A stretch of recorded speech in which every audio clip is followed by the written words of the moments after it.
Salam sejahtera untuk kita semua. Senang berjumpa dengan Bapak Ibu untuk membagikan kebenaran firman Tuhan yang pada saat ini mengangkat tema di dalam Dia kita menjadi kaya dalam segala hal. Bacaan Alkitab 1 Korintus 1 ayat 4 sampai ayat 9. Bapak Ibu Saudara yang dikasihi Tuhan, di tengah dunia yang semakin menilai kekayaan dari apa yang tampak, harta, jabatan, kemampuan, dan pencapaian, manusia sering terjebak pada ukuran yang keliru tentang makna hidup yang sejati. Banyak orang merasa cukup hanya ketika memiliki kelimpahan materi, namun tetap mengalami kekosongan batin. Tidak sedikit pula yang terlihat berhasil secara lahiriah, tetapi rapuh secara rohani. Firman Tuhan hari ini mengajak kita untuk melihat kekayaan dari sudut pandang yang berbeda, yaitu kekayaan yang bersumber dari Allah sendiri. Rasul Paulus dalam suratnya kepada jemaat di Korintus ini membuka dengan ucapan syukur yang mendalam. Ia tidak memulai dengan menegur, meskipun jemaat di Korintus penuh dengan persoalan. Sebaliknya, Paulus mengarahkan pandangannya kepada anugerah Allah yang telah mereka terima di dalam Kristus. Dari sanalah kita belajar bahwa kekayaan sejati bukanlah hasil usaha manusia, melainkan anugerah Allah yang kita terima di dalam Yesus Kristus. Inilah tema yang hendak kita renungkan bersama. Di dalam Dia kita menjadi kaya dalam segala hal. Bapak Ibu Saudara yang dikasihi Tuhan, terdapat 5 poin penting yang harus kita ketahui berdasarkan bacaan ini. Pertama, anugerah Allah sebagai dasar segala kekayaan. Di ayat 4 Paulus berkata, "Aku senantiasa mengucap syukur kepada Allahku karena kamu, atas anugerah Allah yang diberikannya kepada kamu di dalam Kristus Yesus." Saudara, ucapan syukur ini menegaskan bahwa titik awal kehidupan Kristen adalah anugerah Allah. Segala sesuatu yang dimiliki jemaat Korintus bukanlah hasil kehebatan mereka, melainkan pemberian Allah. Kekayaan rohani tidak pernah dimulai dari kemampuan manusia, tetapi dari inisiatif Allah yang penuh kasih.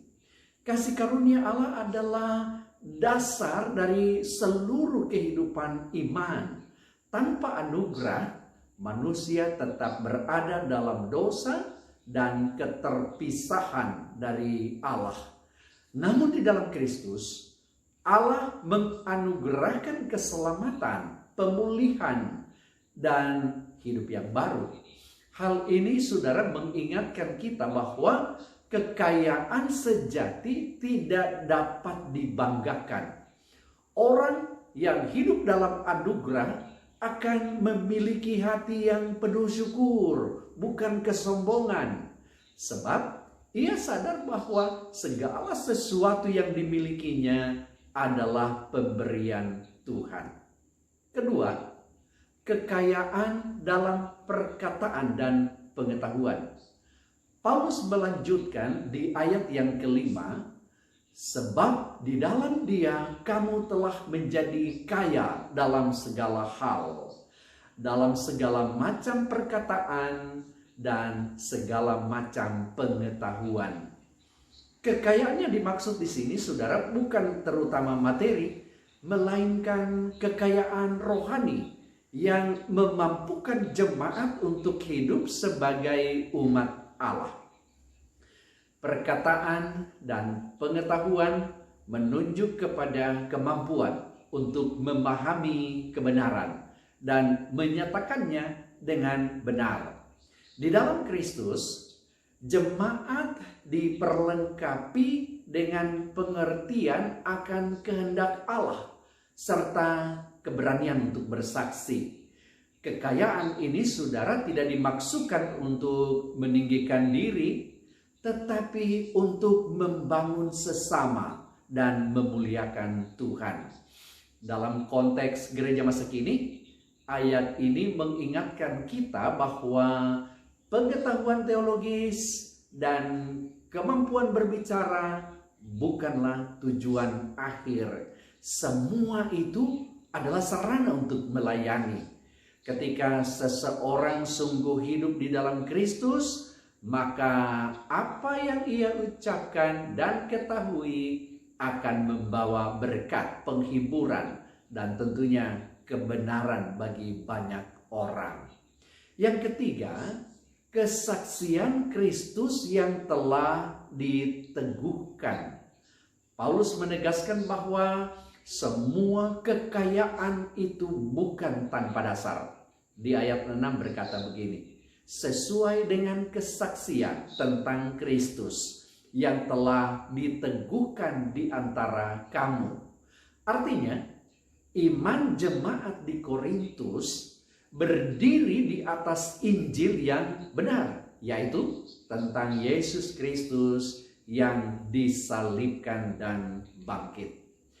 Kekayaan rohani yang sejati, saudara, selalu berakar pada Kristus.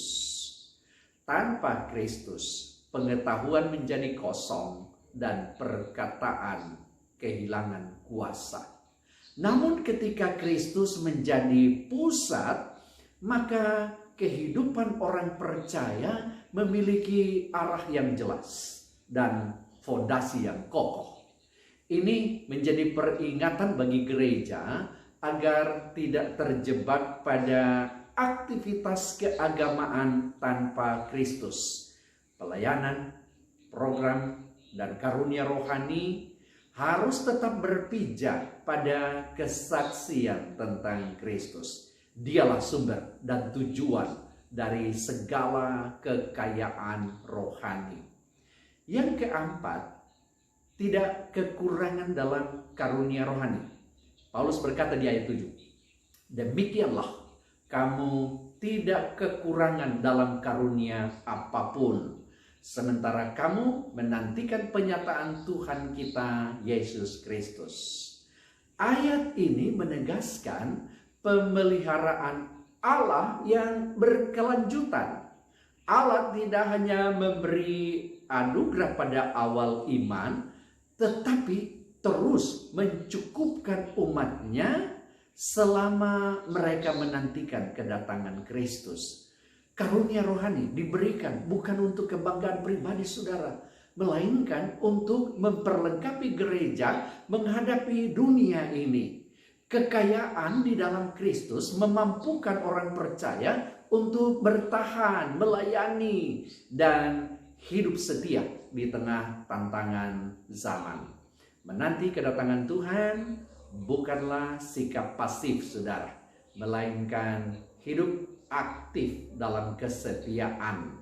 Kekayaan rohani membuat gereja tetap kuat, berpengharapan, dan berbuah sampai Kristus datang kembali. Dan yang terakhir, saudara, yang kelima, Allah yang setia menjamin keselamatan. Paulus menutup bagian ini dengan jaminan yang kuat. Allah akan meneguhkan umatnya sampai kesudahannya dan menjaga mereka tidak bercacat pada hari Tuhan. Dasarnya adalah kesetiaan Allah sendiri. Allah yang memanggil kamu kepada persekutuan dengan anaknya Yesus Kristus. Tuhan kita adalah setia. Inilah puncak kekayaan di dalam Kristus. Jaminan keselamatan yang kekal. Bukan karena kekuatan iman manusia, tetapi karena kesetiaan Allah. Orang percaya boleh hidup dengan keyakinan penuh bahwa Allah yang memanggil, Allah pula yang memelihara dan menyempurnakan.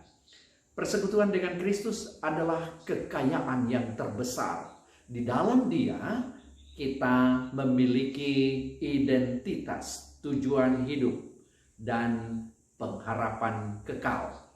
Bapak Ibu Saudara yang dikasihi Tuhan, melalui firman Tuhan hari ini kita diingatkan bahwa di dalam Kristus kita sungguh telah menjadi kaya dalam segala hal. Kekayaan itu bukan sekadar materi, melainkan anugerah. Pengetahuan akan kebenaran, karunia rohani, keteguhan iman, dan jaminan keselamatan yang kekal. Karena itu, marilah kita hidup sebagai orang-orang yang menyadari kekayaan ini dengan penuh syukur dan tanggung jawab. Biarlah hidup kita memancarkan kemuliaan Kristus, sehingga dunia dapat melihat bahwa kekayaan sejati hanya ditemukan di dalam Dia. Tuhan memberkati saudara sekalian. Amin.